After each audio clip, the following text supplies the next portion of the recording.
그들이 예루살렘에서 제사장들과 레위인들을 요한에게 보내요. 네가 누구냐? 물을 때에 요한의 증언이 이러하니라. 요한이 드러내어 말하고 숨기지 아니하니 드러내어 하는 말이 나는 그리스도가 아니라. 그러면 누구냐? 네가 엘리야냐? 나는 아니라. 네가 그 선지자냐? 아니라. 누구냐? 우리를 보낸 이들에게 대답하게 하라. 너는 네게 대하여 무엇이라 하느냐? 나는 선지자 이사야의 말과 같이 주의 길을 곧게 하라고 광야에서 외치는 자의 소리로라. 그들은 바리새인들이 보낸 자라.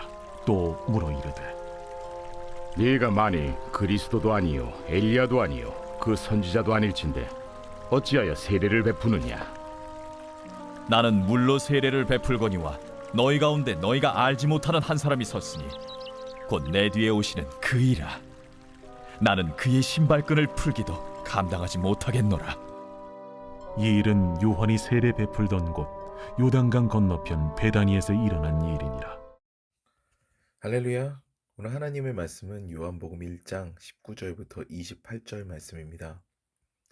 오늘 말씀의 제목은 소리의 역할입니다. 운전을 하다 보면 삐뽀 삐뽀 삐뽀 삐뽀 하는 소리를 들을 때가 있습니다. 앰뷸런스, 즉 구급차 소리죠.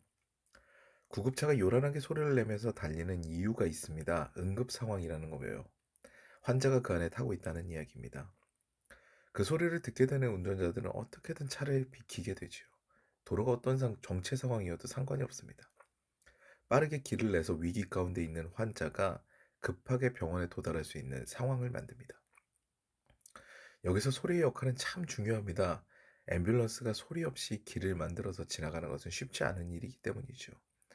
운전자 중에는 기민하게 뒷부분을 살피는 사람들도 있지만 대부분은 앞을 보면서 운전에 집중합니다.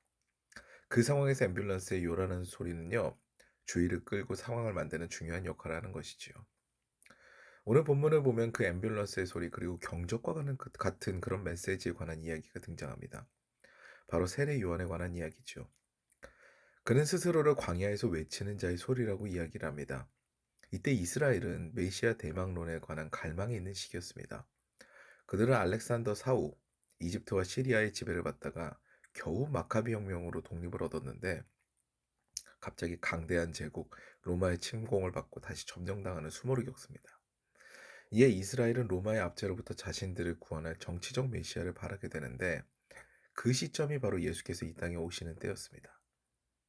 그런데 예수님보다 먼저 태어나서 예수님의 오심을 준비하는 사람이 있었지요. 그 사람이 바로 오늘 본문의 세례 요한입니다. 그의 역할은 주의 길을 평탄하게 하는 것이었습니다. 근데 그의 삶은 범상치가 않습니다. 광야에서 살고요. 메뚜기와 석청을 먹으면서 마치 수도사와 같은 그런 삶의 길을 걷습니다. 그러면서 외치는 것은 회개하라는 것이죠. 이전의 삶에서 돌아서라는 이야기를 합니다. 말씀이 육신이 되어서 이 땅에 오시는 예수님을 준비하는 소리가 바로 세례 요한인데 그의 메시지는 간결합니다. 자신을 돌아보고 잘못된 자리에서 돌이키라는 것이죠. 그래서 찔리는 많은 사람들이 그의 가르침을 듣기 위해 나아오고 그가 주는 세례를 받습니다.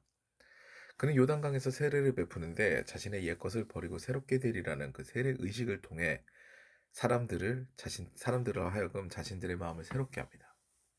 이런 역사를 보이는 세례 요한을 향해서 그 당시 종교적 지도층에 속하는 바리새인들이 사람을 보냅니다. 과연 네가 누구냐? 그리고 무슨 권세로 이런 일을 하느냐?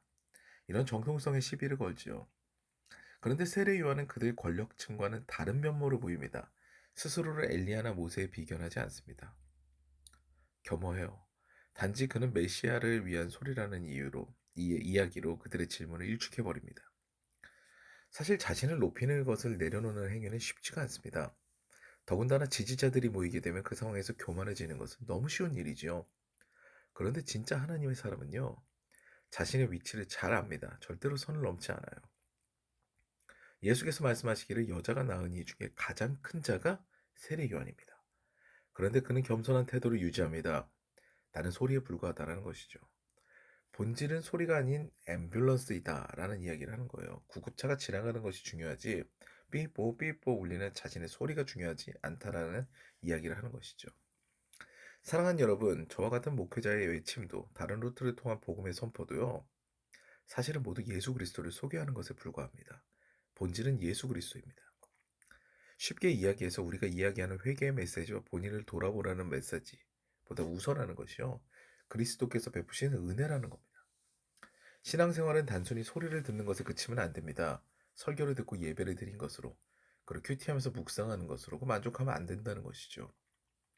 그것이 그냥 나의 경건 행위로 끝나면 안 되는 거예요. 바로 본질이신 예수님과의 인격적인 만남이 필요합니다. 개인적으로 기도함으로 주님 앞에 나아가서 그분을 만나야 되는 것이죠. 주님을 인격적으로 만나는 자의 삶은 머리로 이해하는 신앙을 지나서요. 가슴으로 마음으로 주님의 은혜를 경험하게 됩니다. 내가 회개하고 나의 삶을 바꿔야겠다는 그런 생각에서 더 나아가 그것이 나의 힘과 능으로 되지 아니하고 오직 십자가 은혜로 가능하구나.